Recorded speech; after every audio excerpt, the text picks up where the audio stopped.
Sir ఇప్పుడు AP రాజకీయాల్ని కుదిపేస్తున్నటువంటి మరొక అంశం వైఎస్ జగన్మోహన్ రెడ్డి పైన జరిగినటువంటి రాయి దాడి. ఇది ప్రీ ప్లాన్ స్క్రిప్ట్ అంటూ కూటమి నేతలు ఆరోపిస్తూ ఉంటే, ఇది ఖచ్చితంగా హత్యాయత్నమే అంటూ వైసీపీ నేతలు చెప్తున్నారు. సో అది ఏది ఏమైనప్పటికీ కూడా దీంట్లో అరెస్టులు సాగుతున్నటువంటి ఈ క్రమంలో ఈ దాడి, సానుభూతి ఇదంతా ఓటర్లను ప్రభావితం చేస్తుందా? వైసీపీకి లాభిస్తుందా?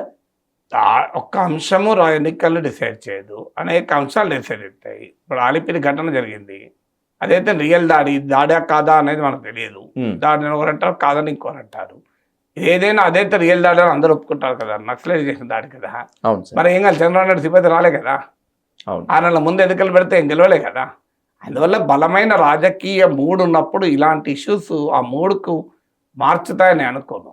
సానుభూతి అయితే ఎంతో కొంత సానుభూతి అయినా ఆ ఇష్యూ పోలరైజ్ అయింది కనుక వైసీపీ అనుకూలు ఒక రకంగా దాని మీద భావిస్తారు, టీడీపీ అనుకూలు ఇంకో రకంగా భావిస్తారు. ఒకసారి ఇష్యూ పోలరైజ్ అయితే దానిపైన సెంటిమెంట్లు ఉండవు. పార్టీ వాళ్ళ రాజకీయాలను బట్టి వాళ్ళు స్పందిస్తూ ఉంటారు. అందువల్ల ఇదేం ప్రజలు పెద్ద ఎత్తున కదిలించి ఉదయాలు ద్రవింపజేసేటువంటి అంశమే కాదు కదా. అందువల్ల దీన్ని బట్టి రాజకీయ ప్రభావం ఉంటుందని అనుకోను.